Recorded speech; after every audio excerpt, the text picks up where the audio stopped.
listening to Elected TV and Radio.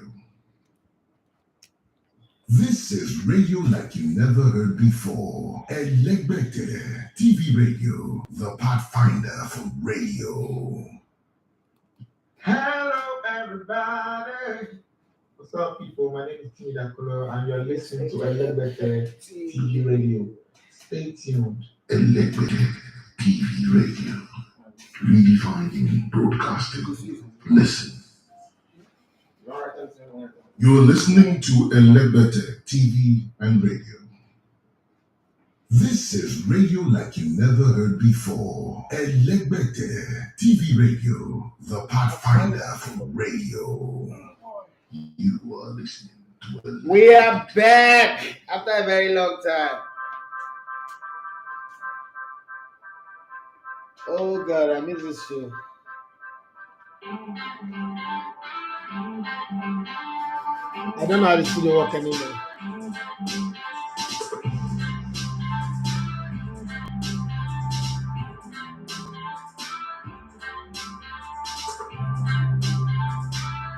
It's showtime. Let's get it. Yeah? Now you now. I'm in now.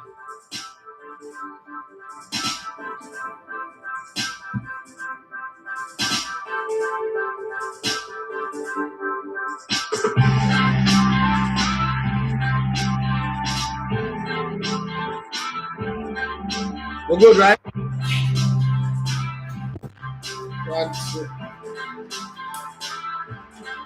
We're back. I'm feeling very, very high and excited. Right, really, really excited. Baba J, Brendo. I don't know.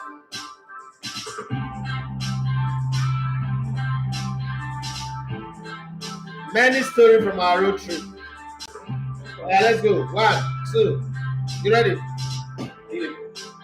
Huh? Nice start.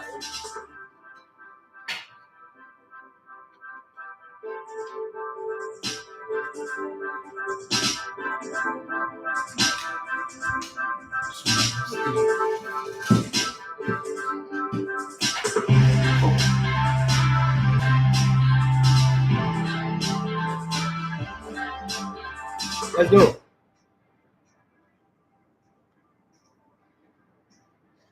All right, good morning and welcome to this Plus Buffet on Elected TV Radio. It's been ages, years of years, not been around. OM Jacob, good to see you here.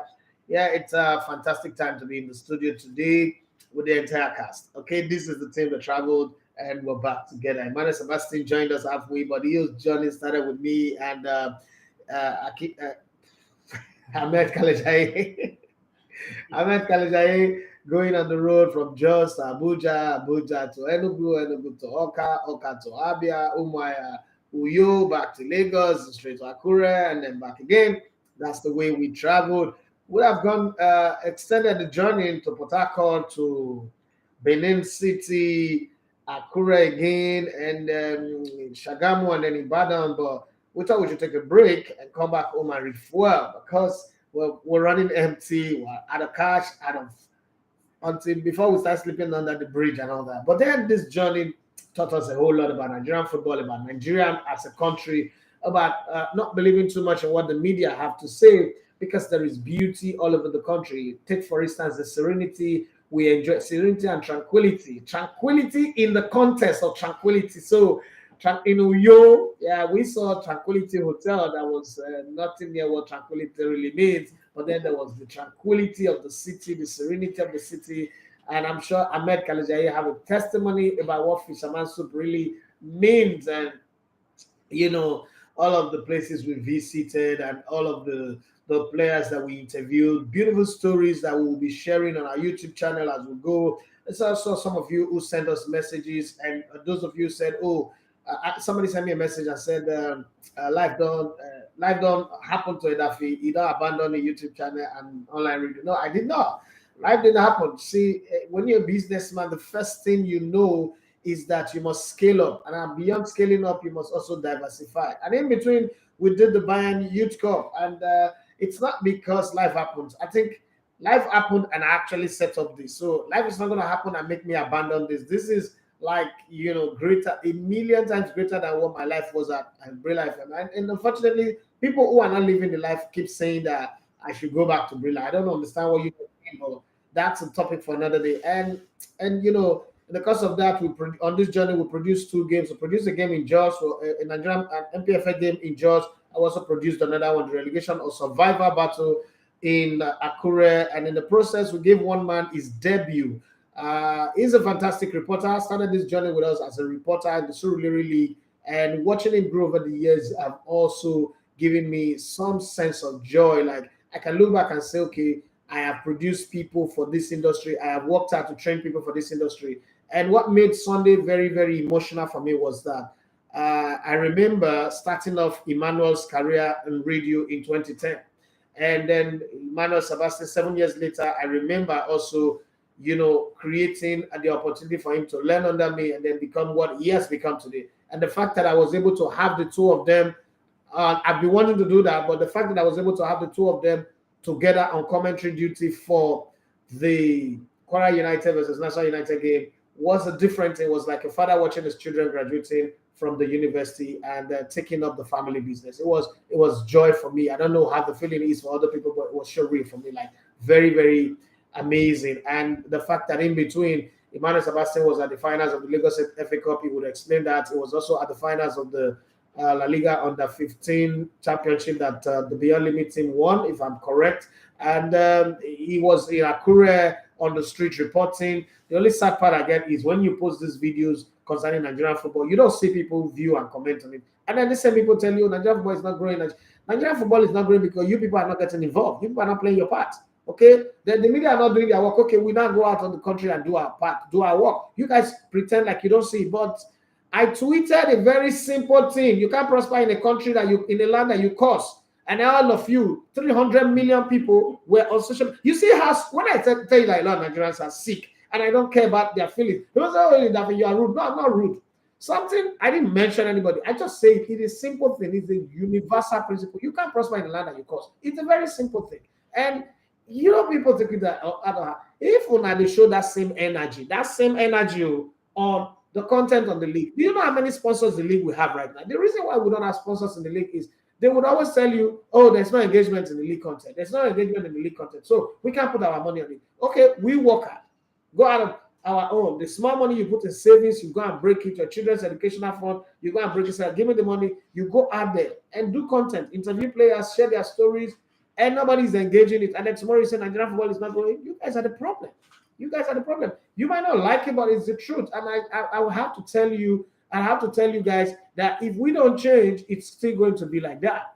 Because you guys can engage Big Brother because they're showing you nakedness, they're showing you breast and yash and prick and tutu. I mean, it is sweet to watch. But when it comes to football, you people pretend like, oh, it's not important. And then you now say it's the administrators. You guys are the people causing it. Again, one of the things you need to look at is if there is a lot of engagement, people are engaged in it, the administrators will not be able to even do some of the things that you're blaming them for. The reason why they get away with it is because they know that you're not involved. So they are the ones involved, then they can bend the rules the way they want to bend it. You see in Europe where fans can force a club to do something or not do something. Take, for instance, the European Super League. The fans are the one that stopped it, not the administrators, not the players. Okay? So if you don't get involved, then don't come out and begin to say that the thing is not working. Because if you're not going to get involved, you have no right to complain. Having said that, welcome to the Sports Buffet on Elegote TV Radio. My name is Idafi Matias. You're going to love to come with the Elegote One of Sports. I knew that when we come back, we would struggle for the numbers again because, like I always say to people, that YouTube is like, it's like sex. Yeah. To make it work, you need a whole lot of foreplay and time and all that to get it working. If not, you're just practically raping someone. And so I understand that. So if we don't get the numbers that we need today, we'll get it tomorrow and so on and so forth. But one of the things that I've always said, and that's what is guiding me in not getting in the trend,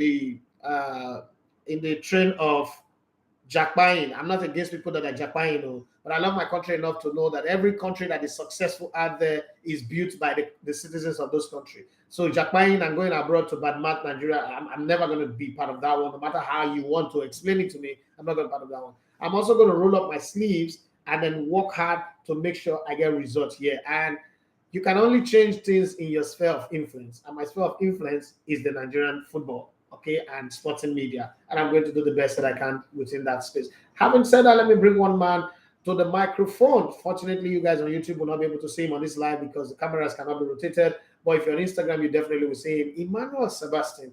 Emmanuel, it's been a roller coaster 10, 15 days for you. So many things have happened in your life that, children only dream of that. So let's take it from the start. You were at the press as you went to represent us at the press as this thing that Okocha and a few other guys are putting together. They call it the Penalty Kings. Yeah. I wasn't there. You were there. Put the mic to your mouth so that we'll probably get this conversation going the right way. What was it about? What was that? First off, good morning and welcome to the show. And there's this question that I wanted to bring in before we start. It's on a lighter note. Leicester City fans are tearing their season ticket. They don't want to be part of the club again. Southampton fans are also doing the same thing. If a team like Liverpool get relegated, and I'm not praying for that. Don't get on me. This is an hypothetical question. If a team like Liverpool get relegated, will you stop supporting them?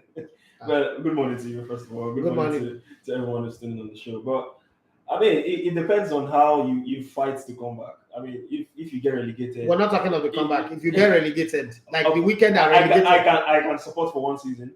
If you don't come back, I mean, if Arsenal go to Division 10, I'm still an Arsenal fan.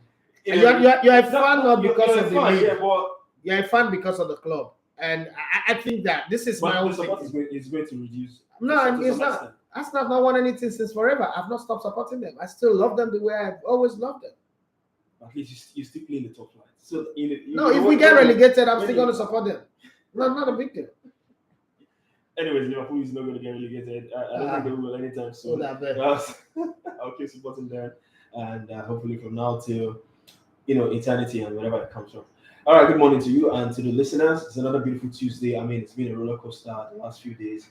Good to be back on the show. But let's talk about the African Heroes Penalty Cup now. Okay, Africa's Heroes Penalty Cup. That's what it's called. Yeah, okay, Heroes Penalty Cup. Okay. So, they were specific with the word heroes. They don't want to use legends, even though, at times that legend can be confusing. So they want to use heroes, those who when you see them, they are kind of heroes. They've contributed to the game. To the game for their respective national teams. Sorry about that. So, it's a penalty tournament put together by Super Eagles legend Jose Okocha, a brilliant initiative. He just wants to, bring people together with football. I mean, these legends, they don't have the legs anymore. I mean, they've done it. Their time is gone. So you don't expect them to, run around and all that. So that was where the whole penalty idea came about. So which is good. It's going to be contested between 8 African countries. Yeah, so we have Cameroon, South Africa, Cote d'Ivoire, Nigeria, Senegal, Ghana, Mali, and Morocco. So these 8 teams will be competing in the African Heroes Penalty Cup. And the maiden edition, which is going to be held in Africa, in Nigeria precisely. No date yet, but to be communicated as time goes on. So the idea is to start with in Africa, in Nigeria precisely, then move it to Europe, to America, to Asia. So that's the whole plan for this tournament. So so 3 heroes and 1 goalkeeper. So that makes up 14 for each African team that will participate in. 4 per country. Yeah, 4 per country. And the card for me for this is each goalkeeper of each African team must be active and be playing in the top flight league of your country. So let's say Nigeria, for example, it must be an active goalkeeper. So Chima for Rivers United. I'm just saying. Yeah. So Chima or anybody from Remo Stars or from Remo Stars, it can be anybody. So the goalkeeper must be an active goalkeeper in the your country's top flight league football. So it's something catchy for me. At least we don't know the criteria for these goalkeepers that we picked yet, but for the fact that you're going to be with these legends in goal, and being such what the experience, being such. I mean, we feel like you on commentary with Emmanuel. Exactly. We were in Lagos. We saw the Budweiser thing where they brought Roberto Carlos and Terry, some NPFL players. We saw how those players cherish such kind of moments. So that's how this might just look like. So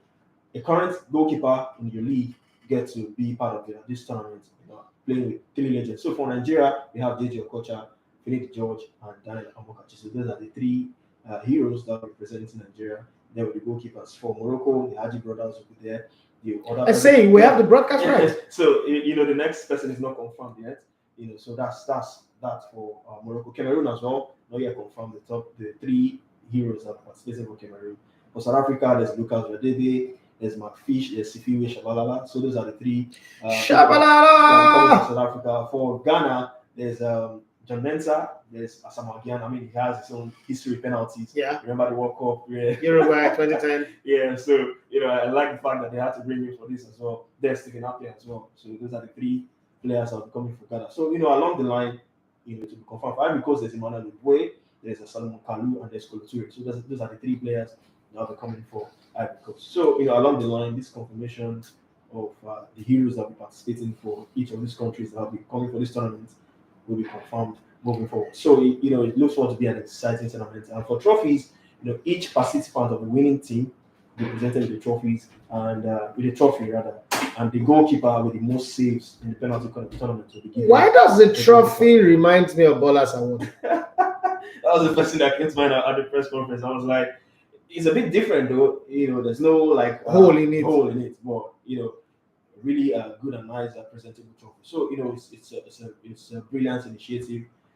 I'm looking forward to an exciting tournament. It's going to be fun all through, not just the football.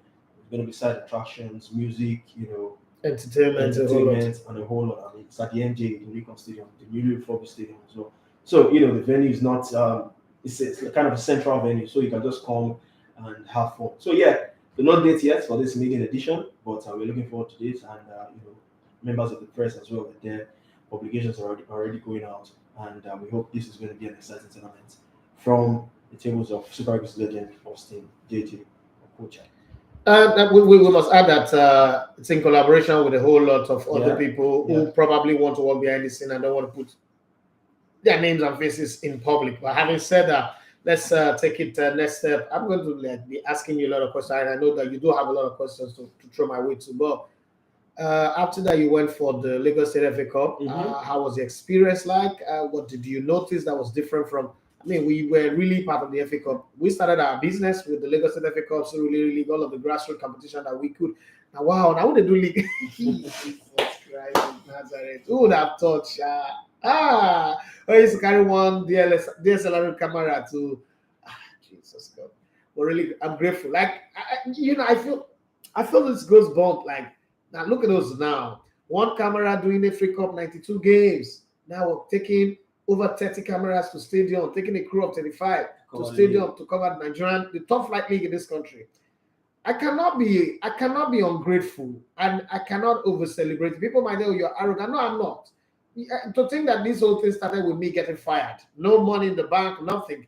Talk to all the people I needed to talk to, investors. Nobody was listening. Yeah, they were listening. Yeah, oh, great idea, but nobody was willing to put their money in that great idea. And thank God for God. That's all I can say. I was the FA Cup, and then you went to Ikene for the La Liga under 15, a very beautiful tournament, something that we should always put an eye on. Give me just a glimpse of what your experience was like. All right, from the FA Cup, I mean, it's always brilliant, always great to witness history. Shout out to Ikorodu City, not Ikorodu United, Ikorodu City. I mean, this club has been. We were launched less than 2 years ago. Yep, it was their first major final. Consistent rise. I love what they're doing. The strategic planning, how they put people to put them out there on social media. I love what. Toby Adepoju. We must mention one of ours. What they're doing with that. That club, putting them in the faces of people, and it's good to see them. Win a trophy. At the end of the day. So what stage did Sporting Lagos get to in this FA Cup? I don't think they got to the semi-final. I think the quarterfinals were terrible. But shout out to Ikorodu City. They were up against a familiar team in the final in Smart City. Both teams are winner 3 seasons ago. Both teams are in the NLL this season. They play at the Onikon Stadium, their home games in the NLL. So familiar teams went head to head. But it was Ikorodu City who came up trumps at the end of the day, winning the final by 2-0. It was an interesting game. Yeah, the first goal was an own goal. Then the second goal, I mean, one of their top strikers so far this season, Ayomide Cole, the last one to score the brilliant goal in the second half. They scored 2 goals early on goal in the first half, and an early goal in the second half as well. So 2-0 win for Ikorodu City sees them win their first FA Cup trophy. I spoke to the managers. It's always you could see the delight from the manager. When they were crowned champions, it's always delight when you listen to managers when they are in the middle of history. They are at the front of it. So it was such a delight. And Sebastian Godwin, the captain of the side, his name is going to go down in history as the first captain to lift a trophy for Ikorodu City. Yeah, we know the club is not up to 2 years, but I mean, but that's a success start. That's a success as well. So brilliant defender. This is not just me saying it because I want to say it. It's the captain of the side. His experiences. I mean, I know him personally. It's been moving here and there playing football. So good to see him stable at a club like Ikorodu City and playing in the NLL. So and they're doing well. You might just see them in the NPFL next season. I hope. I really do hope. Because we're working on a project for them as well. Yeah. But let's settle down with all these many work in our hands now, and then we will get to Ikorodu City definitely. Yeah. So congratulations once again to Ikorodu City. They are the Lagos State FA Cup champions, and it was what would I call it? Fans turning into the pitch now, encouragement of the pitch. Celebrating the win. The stadium was quite full to some extent. Yeah, the fans, they turn out for Ikorodu City. 1 million boys showed up. I won't call it 1 million boys, but I mean, Ikorodu fans. Ikorodu people showed up. They showed up, to cheer the team on, and it was good to see. So congratulations to them for winning that one. And what next for the club? You went to Ikene. What's up? I mean, the NPFL under 15 La Liga promises. That's what it's called. It's a wonderful tournament, wonderful initiative. What attracted me to that tournament before I said, okay, let me go and do this. I love the media content they put out. Yeah. Shout out to Ayo Adams. I've said this countless times, and I'll keep on saying it. The guy handling the media department for the NPFL on the 15 La Liga promises. Top-notch pictures, top-notch videos. I think they calibrated their media content to the La Liga spec, not the Nigerian football spec. Yeah. Because as much as we're promoting Nigerian football, we must also see the part where we're lagging behind. In the Nigerian football space, we've not taken media as serious as we should. And even the Nigerian media, let's be honest, and I said this, probably that's the reason why I'm the bad boy of Nigerian sporting media, why people don't like me. But it's not about getting liked. Nigerian press, Brenda, my best friend, is on the live. Nigerian sports media is diabolic.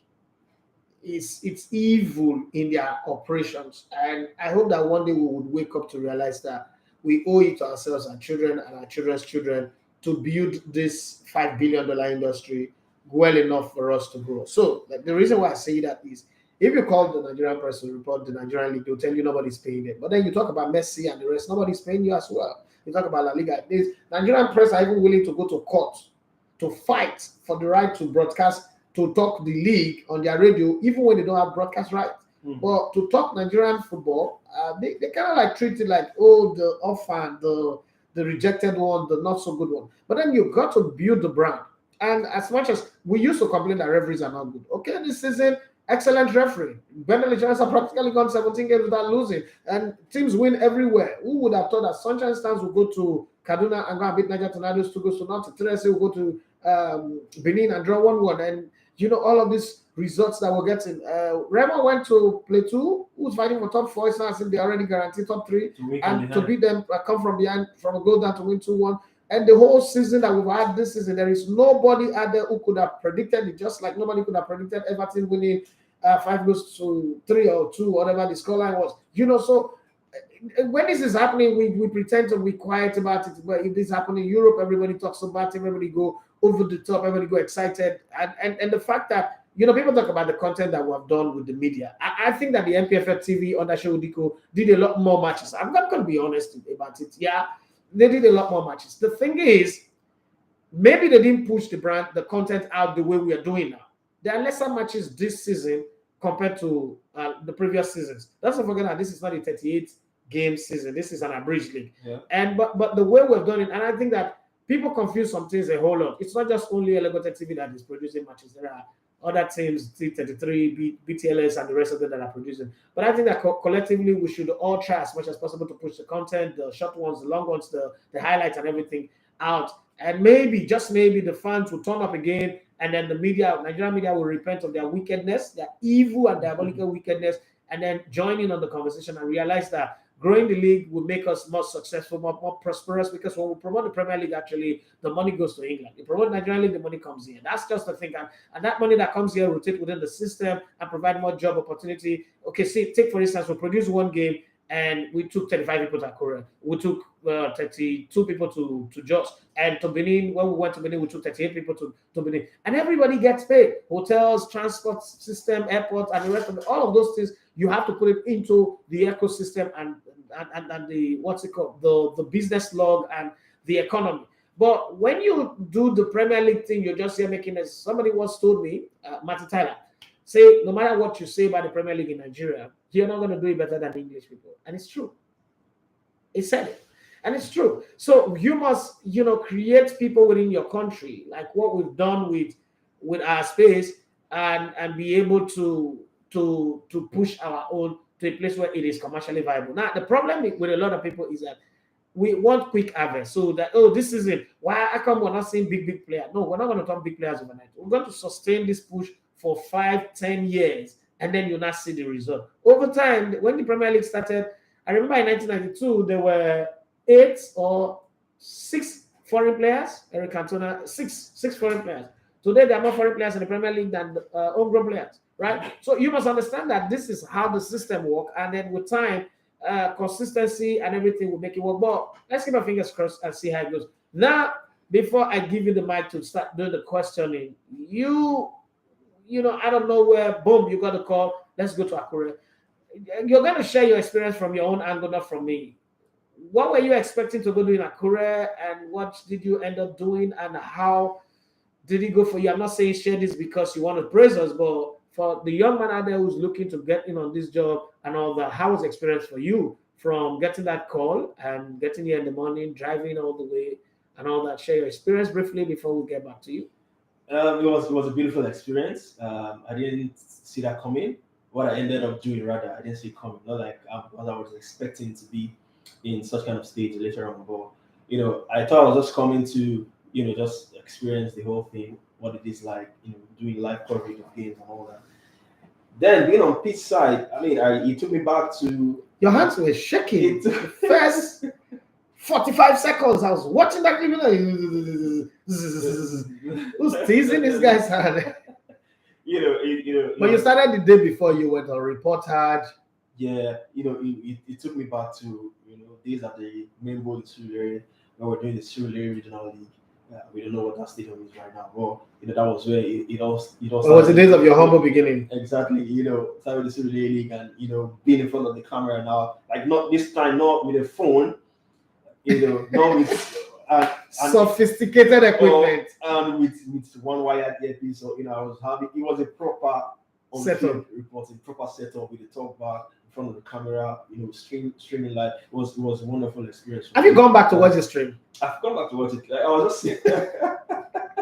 I was watching it with my wife on TV on the big screen yesterday night, and she was just excited. Like, this is what my wife said. My wife said, this boy has grace. So I remember that time he used to come and sit on the dining table. He doesn't move. He's just there. He doesn't even raise his head. He's just there listening to you, and you're very harsh on them. I said, but see that harshness now. The guy that didn't follow up, see where he is. The man that followed up, see where he is. Sometimes you got to be tough on the people, not because you don't love them, but you just want them to be better than you. That's awesome. And the other thing, being with Emmanuel Etim on commentary, it took me back to, the days on your dining table as well. There was one YouTube live we did then.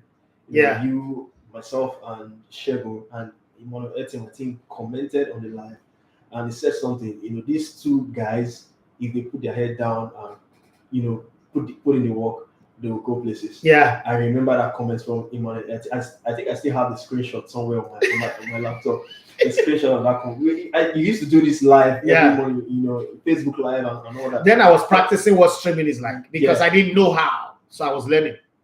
From there, Emmanuel commented. I reached out to him. That was how, I reached out to him. Started communicating. Then he brought me to radio. I remember my first time I went to the station. He's now the head of sports. I remember the first time I went to Nigerian Info, it was the 2018 Champions League final. I didn't go to be on air. I just Observe. and that was the first time where Luis Campos did his thing for Liverpool, where Madrid won by 3-1. It was my first time being in the studio. I saw him do his thing with Femi Obongani, the commentary team for that final. I was just like observing, watching the game, watching what they were doing. That experience alone was a whole lot for me. Then the hospitality from him, he drove me, gave me transport to go back home because it was late at night and all that. But from there, we started working together in radio. I was coming, being in their in the mix football frenzy broadcast for the Premier League and all that. I started getting used to it. From there, I was part of their 2018 World Cup broadcast as well, being on commentaries, color commentator analyst for some of the games, and all that. And now we were together for a live NPFL game. It was so in a very tense environment. It was just I was just reminiscing, and I can't thank this platform enough. It was a good experience for me, and it's always been a dream. Just go to stadiums, cover games, have that feel, talk to players, talk to fans, just be in the mix. That has always been it for me, and it's good to see it. I started it in from the local league to the Nigerian top flight, and who knows where next is going to be. But one day you'll be representing us at the World Cup. one day. I hope so. But it was a beautiful experience. It was icing on the cake to have Timothy there involved. Mm-hmm. And his knowledge of the league, the game, when it was still really not to start, coordinated with 49 last season. Look at what they had. It's like, whoa, this must be taking off. Unprepared. You need to say and that. We didn't prep him up. It was just flowing directly and all that. It was nice. I want to say massive thank you to that guy sitting there with blue t-shirt. Mm-hmm. I don't think I've beaten anybody like him, for punching, fight, quarrel behind the door, but it's still always there, stick out with me. And the way I saw him under the storm for the very first time since we started working in 2017, this period on this journey, and the way he managed it was amazing. Shout out to our producer, great guy, Ahmed Kalejai. Thank you very much for being the guy who makes all these things happen, all the short videos you see, every video that comes out of this stables, that's the man that makes it happen. And shout out to the fans, those ones who check up on us and everybody. But I won't stop, and I'll say massive shout out to Peter Iwanode, shout out to Precious Amori, my co-founder. When we got stuck and we didn't have money to go forward or to pay for hotel, I had to ring her like, Precious, I need money. I need 300,000 right now. Okay.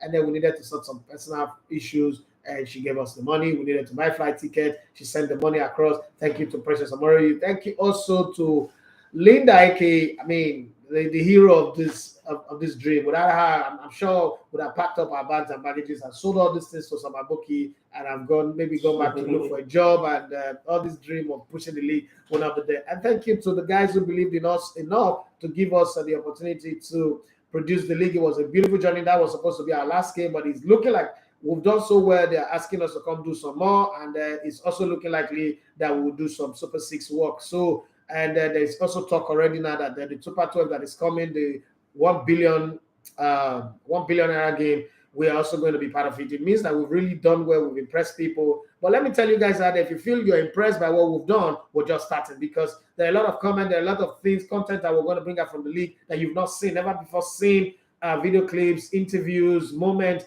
with players, coaches, and philosophy, ideologies, methodologies that you will see, that you would enjoy. But beyond that, thank you very much for the fans as well who prop up this channel. People like Johnny Gaffar, people like Ivory Roland, fantastic guys, and every other person, Umaru, Henry, all the Elevator TV family, and the rest of them. But this is not just enough. It's not an award ceremony, so the thank you is enough. Let's come back, Divine okay, and the rest of them, and you two guys, this is Patrick.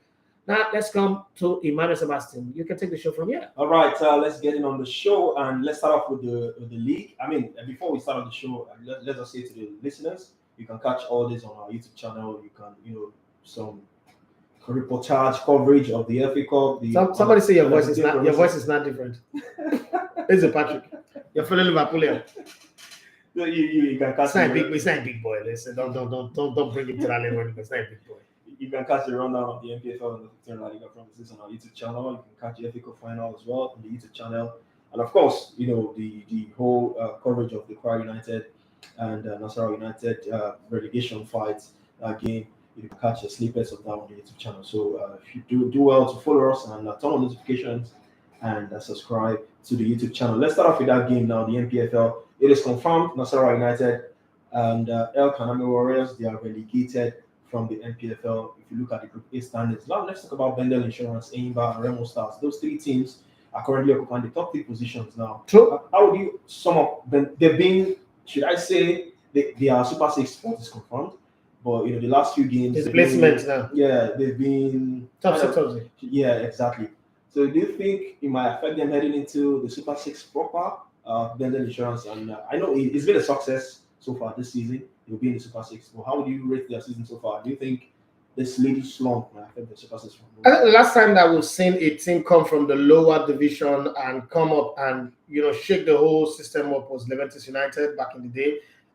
Eagle Cement as well. Dolphin of Stanley at the beginning when it was starting. Let's not forget that Dolphins is one of the few teams in the history of this country to win the Nigeria FA Cup from the lower league. And Bendel Insurance coming in and going in a brief season. Nobody expected them to be this good anyway. And going all the season without losing. I think first off, you must give credit to. I hate to praise politicians, but when they've done well, you should also pick it up. The deputy governor of Edo State, what's it called, the Honorable Philip Shaibu, have done a great job in making sure that resources is available as at when needed and push the team beyond its limits. They're still in the FA Cup. They are still in the league. I don't think that this form, as a matter of fact, I like the fact that they are struggling towards the finish line, because you can get a little bit cocky that, we that won the whole season unbeaten. I really, in an abridged league season, nobody has ever gone an excellent season and then gone on to win it. Okay? Most of the teams that have done well in the regular season go to the abridged or the playoff and not do well. So I'm always thinking that they needed this. They needed this punch in the stomach to tell them that you guys are not invincible. You guys are not what you think you are. You've got to buckle up. If you don't, there are so many people gunning for your crown and your title and all of this labor. What is the value if they end up not doing well? And then we must say massive credit to Enyimba. What people don't know, and it's something that we need to change. I know that a lot of people say, how can it be done? It can be done. I mean, people said, we practically have performed miracle this season. Until you sat down in front of Emmanuel and he was explaining what happened in previous seasons and what other people have that we don't have, and we still produce what we produce. Anything is possible to a mind that is willing. A team like Enyimba, for instance, is my team of the season. Enyimba has been dealing with financial problem for the past 2-3 seasons.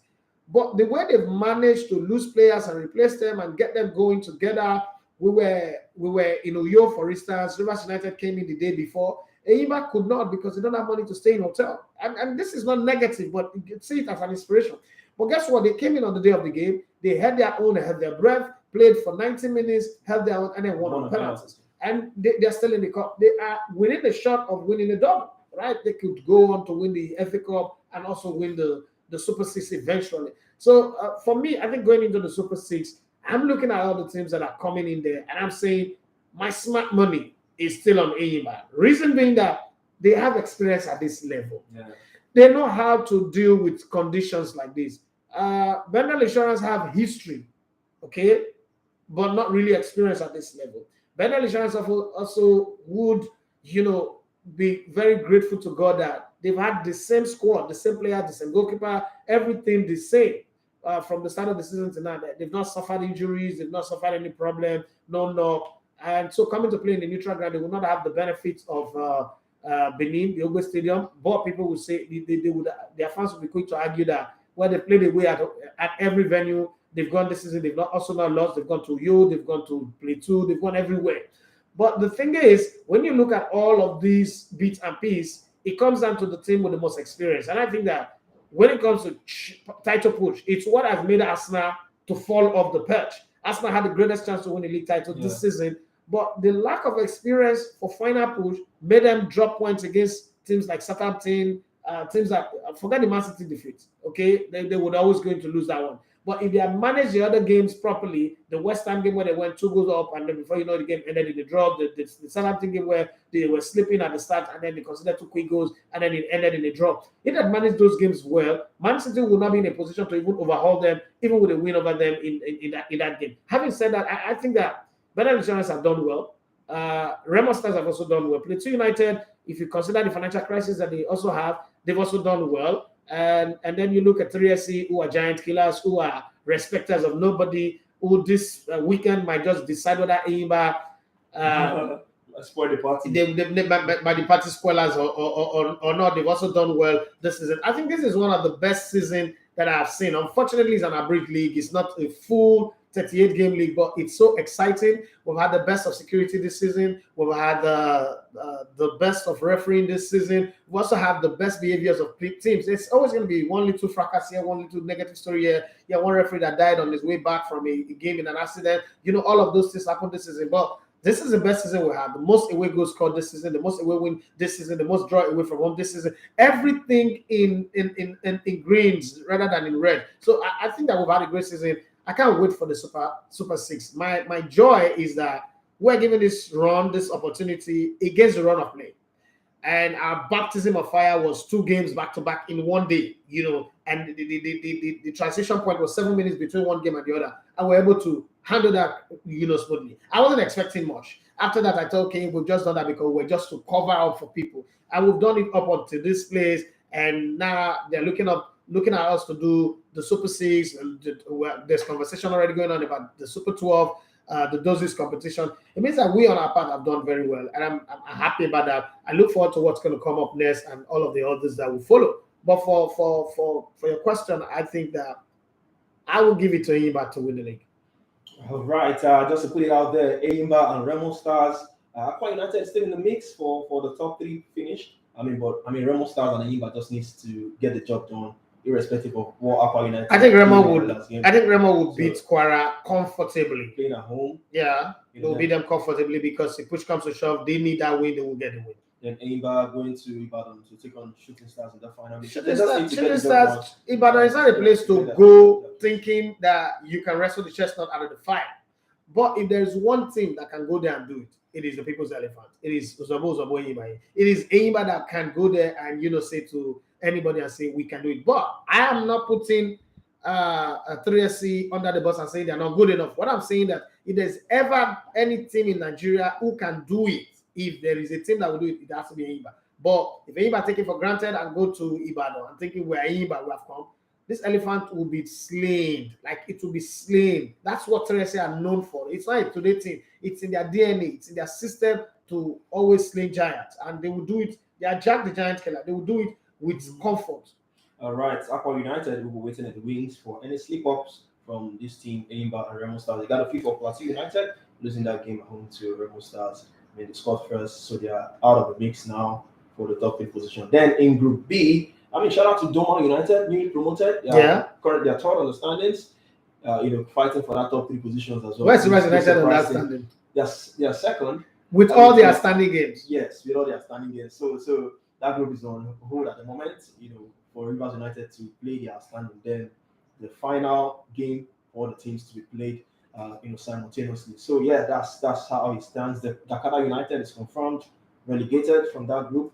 So the other relegated team is going to be between Wiki Tourist and Bayelsa United. So that's the situation of Group B. So yeah, we are waiting the Super 6, awaiting the pairings, the positions, and it's confirmed Lagos. Yeah, Lagos. Yeah, so you can come enjoy the Super 6, and hopefully it's going to be a good one. So let's move away now from the NPFL. Let's go to Monday night's games in England, where we saw 3 fixtures involving Nigerians who are fighting for survival with their respective teams. So many goals yesterday. The first game ended with 8 goals. The next game ended with 6 goals. Premier League is match fixing. When I tell you people, the third game ended with 7 goals. Wow! Because you're wondering why 3 games have been played on a Monday when it's not the final day of the season. I think it was bank holiday in it's a bank holiday. Yeah, so that was why 3 games were played on a Monday in England. So so many goals. Let's start with the first game. Fulham Leicester City, 5-3. Kelechi Iheanacho is injured. Wilfred Ndidi came out in the second half, but sad one for Leicester City. Brighton, Everton, I think the most shocking result of the day. Nobody saw that coming. Everton going away to 5 shots on target, 5 goals. To score 5 goals. Iwobi was massive in that game. He got an assist in that game. 7 assists now. His highest ever assist in a singular campaign, and it matched Peter Odenge's record of 7 assists. That's the highest assist by Nigeria. That's pretty poor. 7 assists. This is going to bring me to the point where when people were bashing me when I said, I used to say Alex Iwobi knows how to play ball, and everybody will bash me and say all sorts. I think that Nigerians naturally do not have a lot of Nigerian, especially Nigerian sports people, do not have standards. And when you've been in the game, you know the game, and you say this person is not good enough, and they bash you, it's strange. A midfielder, 7 assists is the best he's ever done. 7 assists, I'll do that in 2 games. No. It's not just him now. I mean, and then you now go to Nigerian record of players. 7. Okocha played in this league. So the same Okocha that people are willing to kill me for played in this league. And the highest assists created in a season by Nigerian in this league is 7.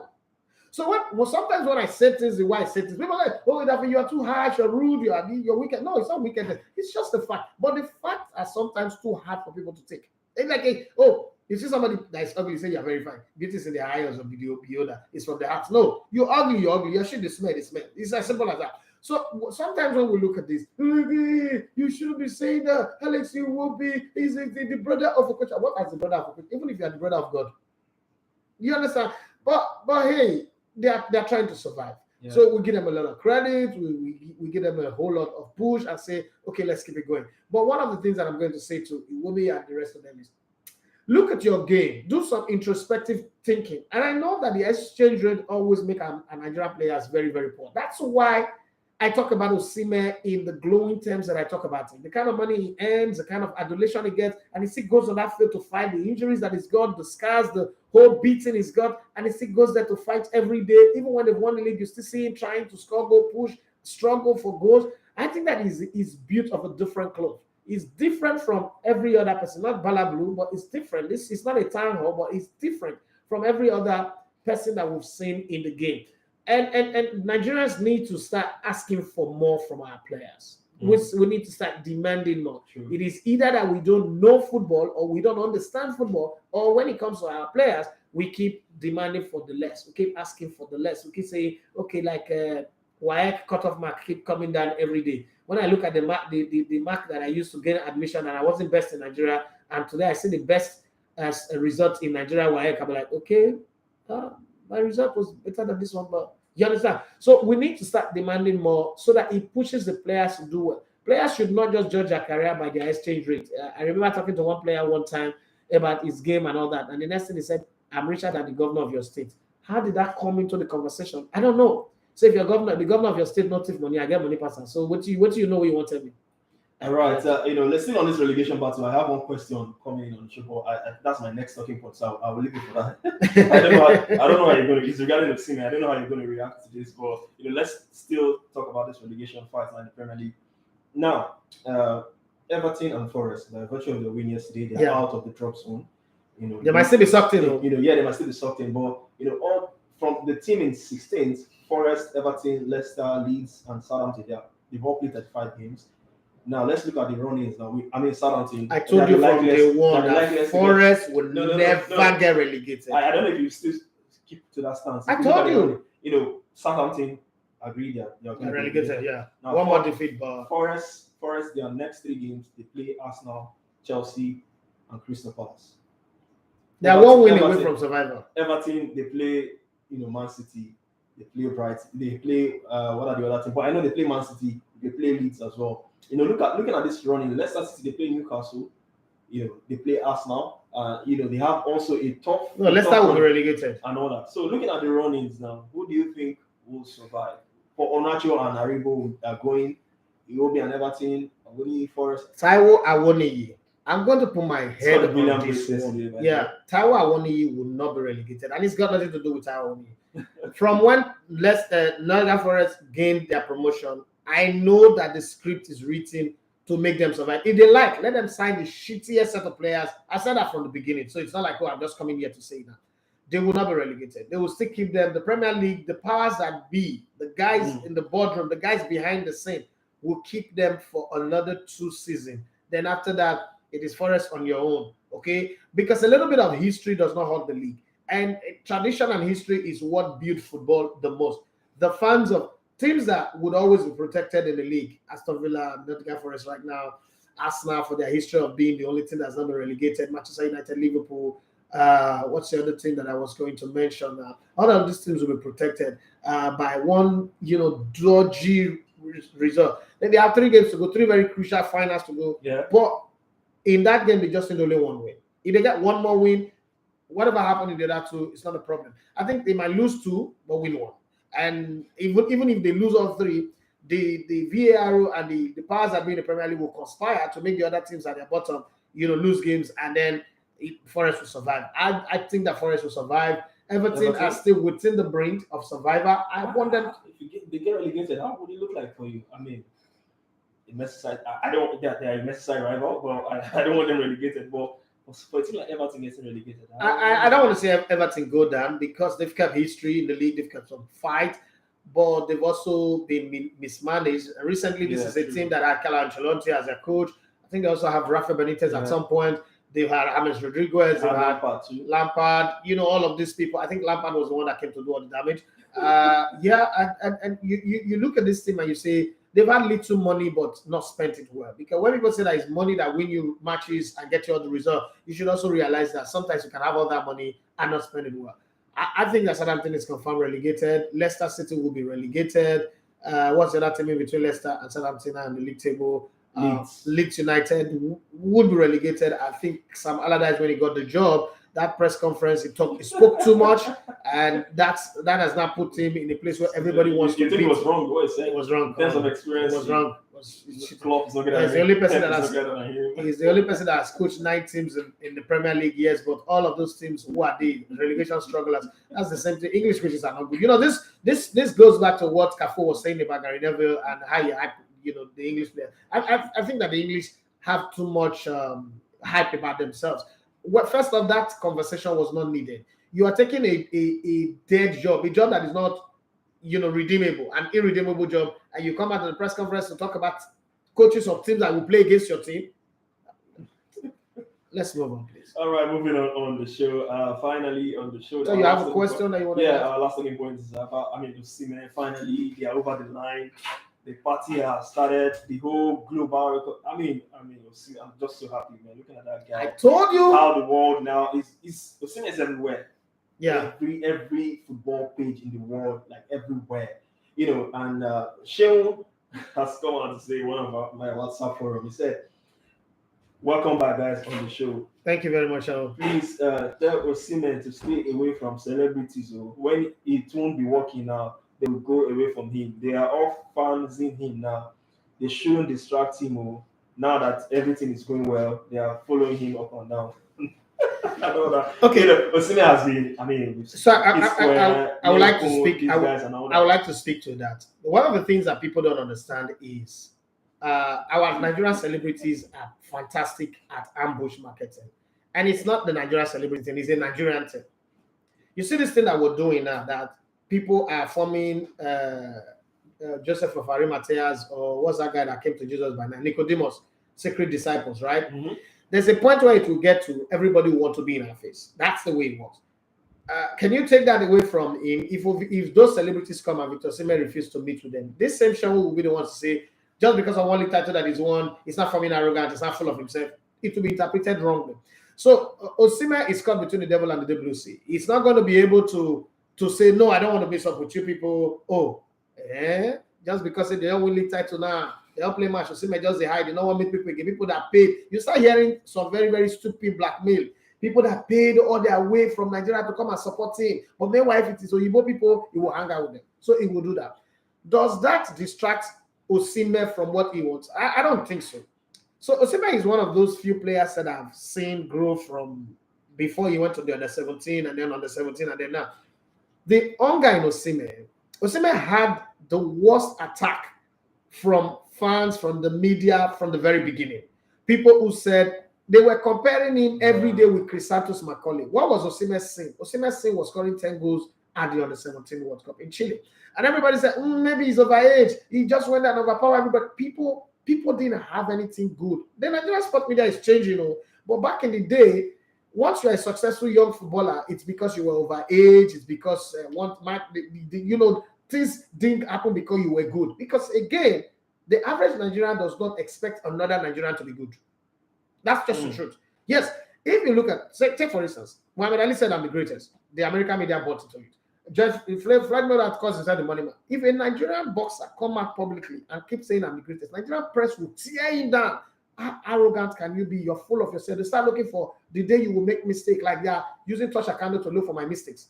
Why does it say he's the best analyst in the world? Why does it say he's the best at doing this? The things I'm doing are the evidence. I have evidence to show that I am the best at doing what I do, but they will still tell you now they're looking for one thing. Now these days they don't even look for my mistakes again. I could just say praise the Lord and people will shred me, right?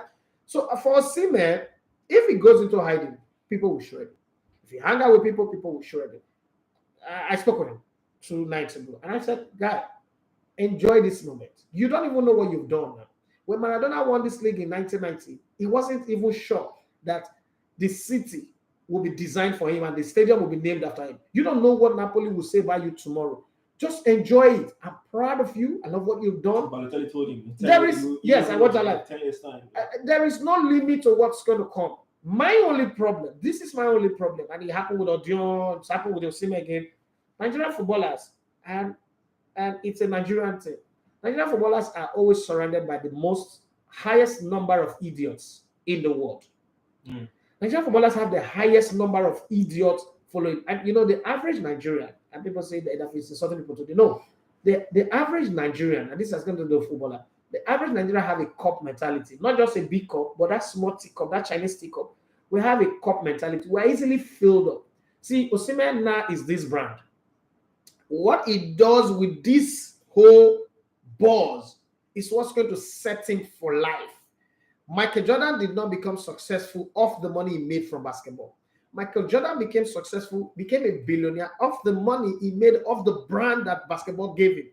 Jay-Z did not become a billionaire off the records that he sold. He became a billionaire off the money that he made off the brand, that music, the record that he sold gave to him. LeBron James did not become a billionaire because of the numbers, the statistics in the court. He became a billionaire of the brand that he built off it. Same with Kanye West. People might say he's schizophrenic, he's this bipolar, is this one or that one. But the brand you built. And if you look at Nigerian footballers, and you can go the best of them or the best of the best, is Odion Igalo in terms of managing image and all that longevity. That's not built. I'm not 100% guaranteed that if Odion live up to 100 years, he will still be rich. I'm not guaranteed. Now, but he's a wise man, he's a wise kid, fantastic guy. He's the best example that I can give, right? But then you look at all of this and say, okay, who are the people surrounding him? Do we have business heads around him, or it's just people who will say, let's go party? I have this group of girls that I'm importing from Ethiopia, from South Africa, from here, from there, from that. Let's hang out with them. Oh, let's do this. And people who you would approach because you consider that they're close to him, and then they start making unnecessary demands because they feel like they should be the spotlight. But normally, when you have a football player who's building this much brand, the people around him should be people who are not seen or heard. But it doesn't happen like that in Nigeria. In the Nigerian space, your entourage sometimes are your biggest problem. Nigerians are also similar to a lot of South Americans. We will create the problem, and then you will be the victim of the problem. The 2 or 3 times I was Osimhen have been suspended by Napoli, if you check his history in the 3 years he's played for them, was the fact that he came to Nigeria, he had a party with his friends, people he couldn't turn down, because if you turn them down, oh, Jesus Christ, because of small money, he made the place when he grew up, he know what again, Olusegun Somo come good again, the same Olusegun. You know how diabolical and evil we are at trying to pull people down. You saw the other time when his own blood, his own sister and the husband went on Daddy Freeze and were trying to wreck him. I'm like, what's this? You understand? So I think that the boy have learned, and this is how you judge Osimhen. How was his football 3 seasons ago? What is his football? He's one of the few people who has improved his game as he goes, who's reduced his running. You know, where on this channel, I was always complaining that Osimhen will score loads of goals and even win the highest goal scorer award, because that's the kind of guy he is. If he reduces his run into the 18-yard, like before getting to the 18-yard box, he should be close to the 18-yard box and do all the running there. What has happened this season? But I remember that time a lot of people tell me that, what do you know? You think you know everything. But that exactly has happened, and he's the top goal scorer. Hopefully the season where he will win the Golden Boot alongside the title. So I don't think that those fans that are coming, he can avoid them. The golden fish have no hiding place. He cannot avoid them. But what he internalized as a person, the spirit he has, the personality that he carries, and how he manages it, is something that the few good men around him would have to like fill his ears with words and tell him, Osimhen, see, you can't run away from these people, but while you are hanging around them, don't lose focus. Stay on. And it's hard to stay focused. Yeah. God, if all of a sudden you go from the poorest man in your community to the richest man in every community you belong to, that's the hardest part. So get to the top is easy. It is managing it. And you know the transition. So when you're in the ghetto, your friends are the same like you. As you're rising up, you need to shell off some trees. That's why when a tree is growing, some branches will begin to fall, some leaves will begin, those small leaves will go from green to yellow and brown, and then they will fall off, right? You'll start having bigger branches that will sustain the wind that is coming. Because if a tree is slow, the low center of gravity, wind cannot take it. But as it begins to grow up, as it begins to grow tall, wants to become a solid tree, two things needs to happen. Its roots needs to go very, very deep.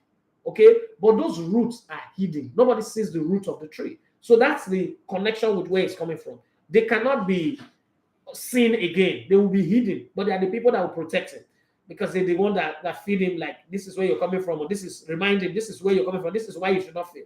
But then as it goes up, you need to build new branches, the ones that are strong enough to handle tempests, storms, and winds, and everything, and also not provide shades and resource for all the people. Yeah, understand? I'm using tree as my analogy now. That's what Osimhen is. So you can't avoid the celebrity. You can't avoid the big people. You can't avoid the entrepreneurs. But then you also need to just get past just the entertainers who are just looking for clout, and then start finding how to get into the rooms where the Tony Elumelu, if I'm Osimhen, if I come back, I will go and visit Tony Elumelu. I'll bring a jersey, Napoli jersey, put Tony Elumelu on the back and go and give to him. Femi Otedola, I'll find a way to go meet these people. I'll make an appointment with them. Governor, see, people say you're hanging out with politicians. These guys are the people who call checks. Whether you like it or not, you're a businessman. When your brand is that big, you're a businessman. I'll go and meet who the governor is. If it is possible, whoever the president becomes in May 29, I don't know who he will be because there's a case in court. I'm not going to mention any name. But whoever becomes the president, I will go and pay a visit, a courtesy visit, take my jersey and go and give to them. When you do that, you are branching off. You're branching off. And I'll look for the top industry leaders. Who is the head of corporate comms in Coca-Cola? I'm going to go see him, pay him a visit. Who's the head of corporate comms in P&Z? I'm going to pay him a visit. Who is the head of... Because when you do that, what you're doing is you're saying, and this is free lecture I'm giving anyway, you're saying, I am not just a football player. I am open for business. Because Osimhen winning the Italian Serie A, if you had won with Juventus, it's not a big deal. Yeah. It's a 3-day celebration. We're gone. I mean, what's the big deal? I give first place. But when with Napoli, there is a possible biopics that will happen for Osimhen in the future. There is a life and time movie that will be done in the future. There is a book that will be written in the future. But the first way to make anybody want to invest in all of those projects, because it's a big project, is that you show that you are not just a football brand anymore, but you are also a business brand. You are not a commercial brand. People need to see you just a courtesy cause to all of these big brands, every one of them. And some of them will not have you in mind because out of sight is out of mind. They'll not have you in mind. One, they know where to reach you. They know who your lawyers are. And when you're going for those visits, you don't carry your street people. Your route, remember, needs to be hidden under the ground. Now, what you need are your lawyers, your executive. You need to, if I'm Victor Osimhen today, I'm going to get the best lawyer in town. He said, who's the best business lawyer in Nigeria? I'll put a call through to him. My name is Victor Osimhen. I want to retain you for the next 5 years. Who's the best marketing agency in Nigeria, West Africa, or the whole of Africa? Triple A is in South Africa. They have like the best distribution company in Africa today. I'm going to talk to them like, hey, guys, I want to work with you guys for the next 5 years. I'm going to put a retainer on you guys, and this is what I want us to do. So when you're going for this meeting to go and meet Tony Elumelu, because the language they would speak in that boardroom, you don't have it. They are the ones that will speak on your behalf. What you would just do is, oh, thank you, sir. Good to meet you, sir. It's a pleasure. And then they ask you questions about the football side. You would answer those questions. You go when they see your entourage. Maybe your lawyers are Olaniwus. The Olaniwus are your lawyer. You see them. They are from the Olaniwus chambers. You have. It's not a political team, so it's not an activism. I would have suggested say Femi Falana, but you have all these people. One, when that picture is put out. The first thing is like having Alan Shaw as your lawyer, right? The first thing that comes out is everybody knows that, don't mess with this boy. People will no longer be able to play with your image because they know you would sue them to hell and back. People will no longer be able to play with your content. People will no longer be able to want to talk to you the way they like because you are in a position where the people that are flying with you, it's like Vladimir Putin flying, and you have those F-16 fighter jets on the side, spread wide. You know better not to touch it, right? So that's what his brand should be now. If he's not doing that, we just might have another Taribo in the future. I'm not saying that Taribo is a terrible person, but I'm just giving you what is possible and what is not possible, what might happen. So that's the way I see it. We're crushing into your Nigerian Player GPS show, but I think I'm in my element today. I feel like saying some things that are on my chest and pulling it out there. And I hope that Victor Osimhen sees it. But I don't think that Nigerians should. And I've seen some tweets. Oh, you're hanging out with celebrity now.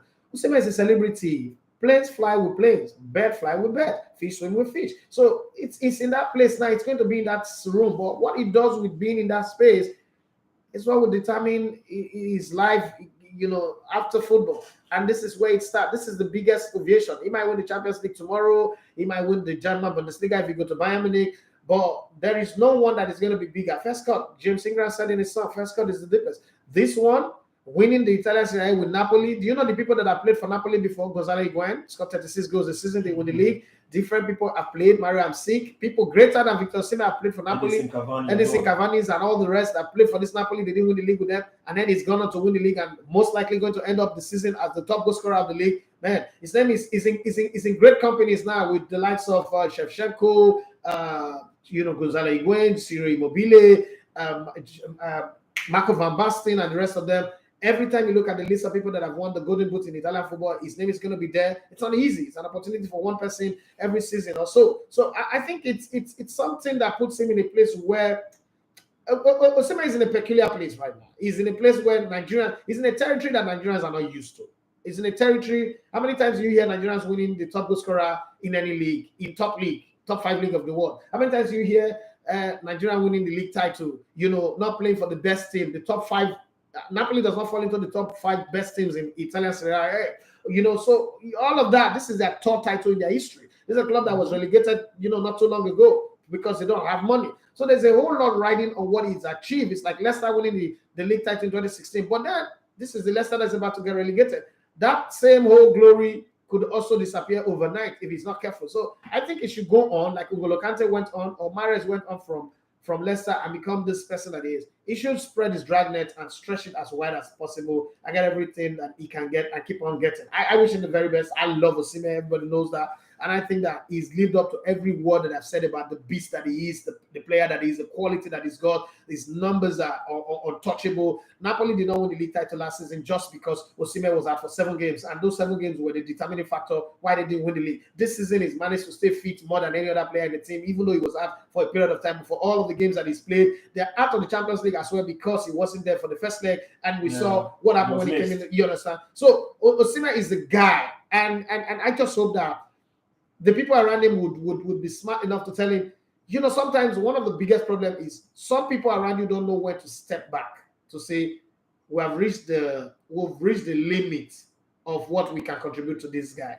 Let's hand over the baton to somebody else who is better equipped, better empowered, better, lack of better word now, better educated and better informed to take us to the next level. Some people, because they want to always share the spotlight with such a person, they want to make sure you don't get into the next level so that you do not lose the spotlight.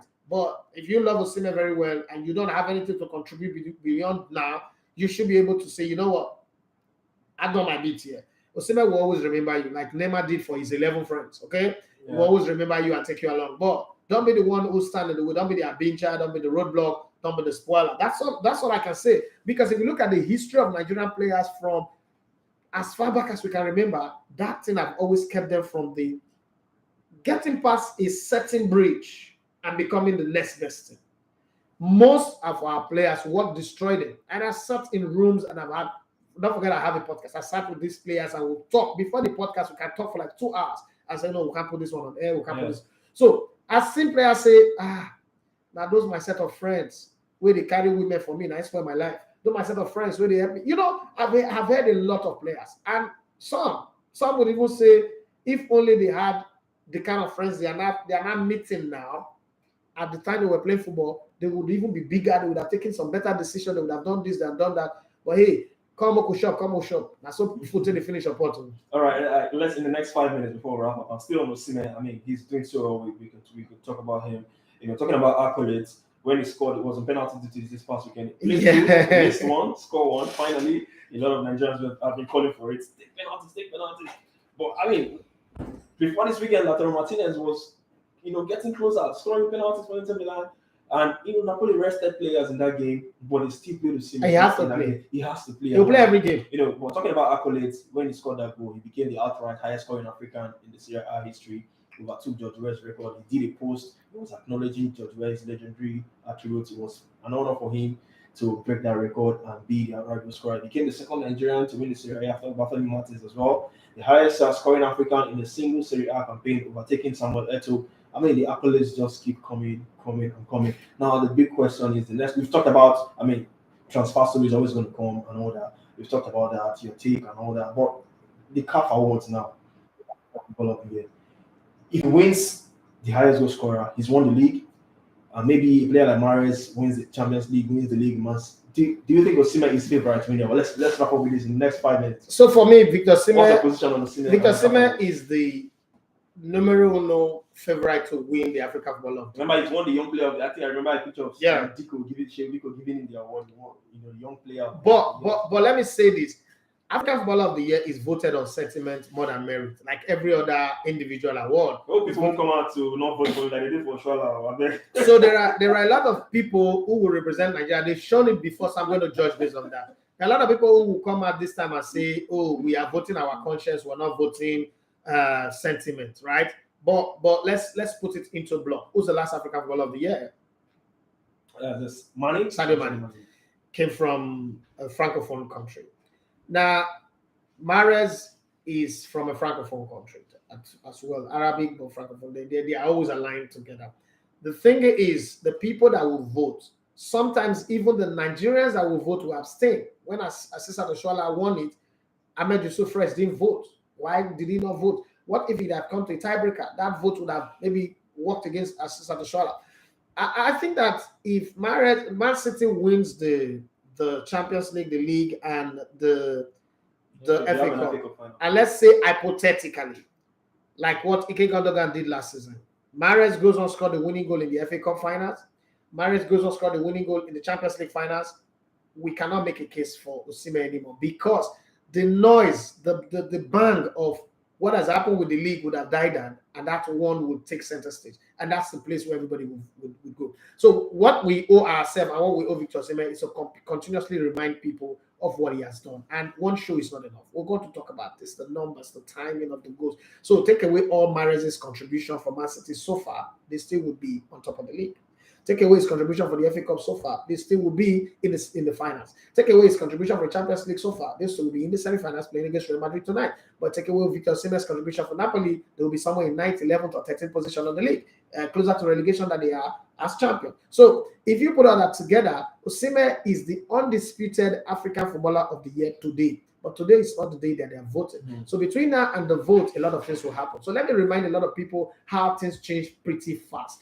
What's it called? Zambia's Kanema Litoli alongside Kalusha Bwalia were fantastic players all through the African Cup of Nations in 1994. One unknown quantity came out of nowhere. Also, that season, Kalusha Bwalia had a fantastic season with PSG Eindhoven, if I'm not mistaken, scoring 34 goals. But I don't know where one unknown quantity who's been having up and down injury season with Zamalek, but with injury, but playing very well with Zamalek. Remember, came in the finals, scored 2 goals, not really fantastic Nations Cup, but scored 2 goals in the finals, and he won the African Ball of the Year. His name is Emmanuel Amunike.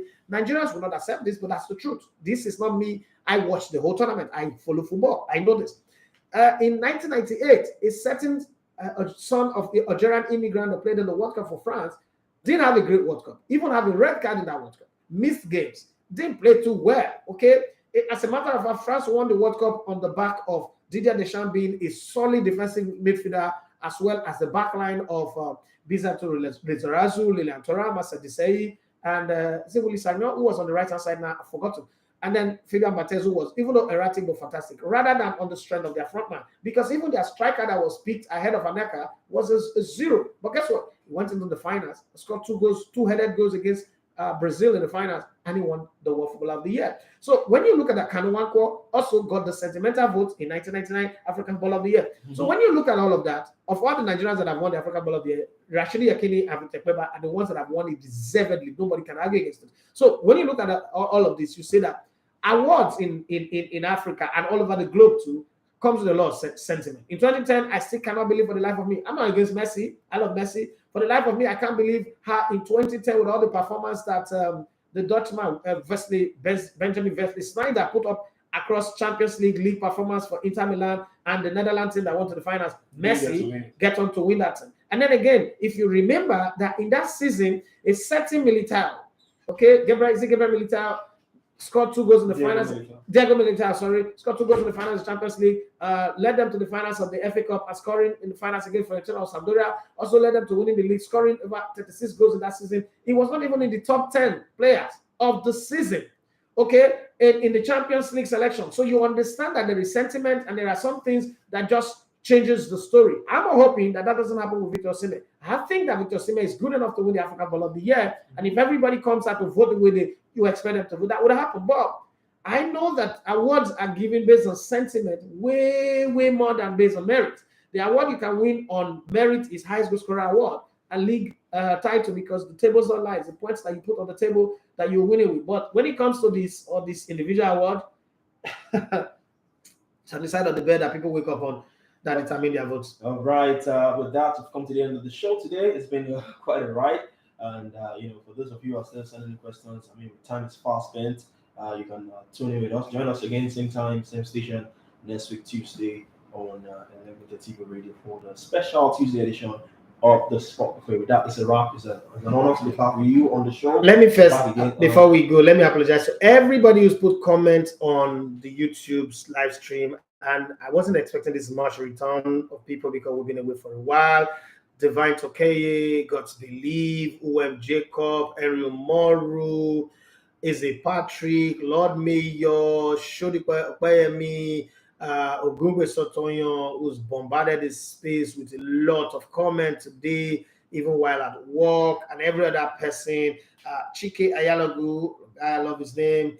The Pereira One of Sports and all, Pereira One of Sports and all the other people. Daniel Abanon, thank you very much. I saw your messages, but the show is full. We needed to talk. We needed this talk time. I'll be here again tomorrow, and I'll dedicate it to the fans. Please do well to join me 9 a.m. to 10 a.m. Thank you very much for the support you guys are giving us. We are locked on to do this job. It seems like staying away from the mic has changed me a little bit. I feel like I'm in this form of my life, right? This morning, everything I say is what you love talking. You love to talk. But today's show is one I should keep on the archives. All right. Up next, Niger Players GPS. Stick around. All right, guys, we gotta go.